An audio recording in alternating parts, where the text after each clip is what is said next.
लेकिन अगर 5 साल बच्चे नहीं पढ़ेंगे तो इस राज्य को फर्क पड़ेगा, इस राज्य के भविष्य को फर्क पड़ेगा। अगर आप झारखंड से हो और ई कल्याण का स्कॉलरशिप के पैसा अभी तक नहीं आया तो ये वीडियो को बिल्कुल स्किप मत करना।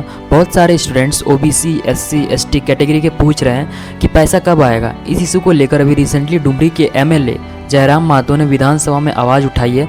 उन्होंने क्लियरली बोला है कि स्कॉलरशिप पैसों का इशू नहीं है बल्कि लाखों स्टूडेंट्स का फ्यूचर का सवाल है। सबसे पहले आप लोग ये क्लिप देखो कि उन्होंने विधानसभा में क्या बोला है। मैं स्पष्ट जानना चाहता हूं, तो मान के चलते हैं अगर केंद्र ने राशि का भुगतान नहीं किया तो आप स्पष्ट शब्दों में कह दीजिए कि ओबीसी छात्र छात्राओं को स्कॉलरशिप नहीं मिलेगा। बस हम इतना जानना चाहते हैं, अगर केंद्र ने राशि का भुगतान नहीं किया तो आप देंगे कि नहीं देंगे, एक लाइन में कह दीजिए। प्रॉब्लम सर 9 और 10 और पोस्ट मैट्रिक का है और ये दोनों में 60-40 का रेशियो है। अब कानून बना है तो बना है सर, तो हम लोग तो वेट करते हैं और इसीलिए हम मंत्री जी के पास भी गए, भारत सरकार के पास। विधायक निधि है, नहीं दीजिए। ऐसे भी हमको 5 करोड़ में क्या बनाते हैं, पीसीसी बनाते हैं। पीसीसी नहीं बनेगा तो हमको कोई फर्क नहीं पड़ेगा, लेकिन अगर 5 साल बच्चे नहीं पढ़ेंगे तो इस राज्य को फर्क पड़ेगा, इस राज्य के भविष्य को फर्क पड़ेगा। करिए, हम लोग को इतना महंगा आवास दीजिए, कर दीजिए, मेरा ही आवास को पहले नीलाम कर दीजिए। हम गार्जियन हैं और गार्जियन होकर अगर गार्जियन आपके बच्चे नहीं पढ़ेंगे स्पीकर साहब तो क्या करेंगे, कुछ उपाय करेंगे।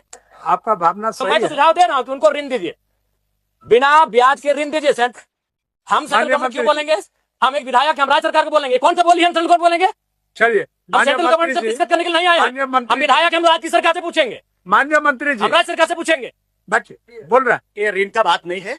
हमने जैसा आपको कहा सर, मैंने क्या कहा, मैंने ये कहा कि पीठ पत्र हमने जारी किया है वित्त विभाग का रेजुलेशन को शिथिलीकरण करने के लिए। तो क्यों ऐसा किया, पैसा लाने के लिए। ज्यादा से ज्यादा जल्दी से जल्दी पैसा आएगा, हम लोग डिस्ट्रीब्यूट करेंगे। लेकिन हम केंद्र का हिस्सा है तो उसको देना उसका ऑब्लिगेशन था कि नहीं था, उसको वेट करेंगे कि नहीं। वेट कर रहे थे, नहीं आया तो अब हम अपना प्रक्रिया शुरू कर दिए स्टेट का पैसा देने के लिए। कुछ समय लगेगा, कर देंगे हम लोग। मतलब इशू अब ऑफिशियली रेज हो चुका है और प्रेशर बन रहा है गवर्नमेंट पे। जैसे ही कोई ऑफिशियल अपडेट या पेमेंट का डेट आता है तो मैं यहाँ अपडेट कर दूंगा इस चैनल पे। और तब तक के लिए चैनल को सब्सक्राइब कर लो गाइस, क्योंकि और भी इसी तरह का मैं अपडेट लाते रहता हूँ। मिलते हैं नेक्स्ट वीडियो में, तब तक के लिए ओके बाय।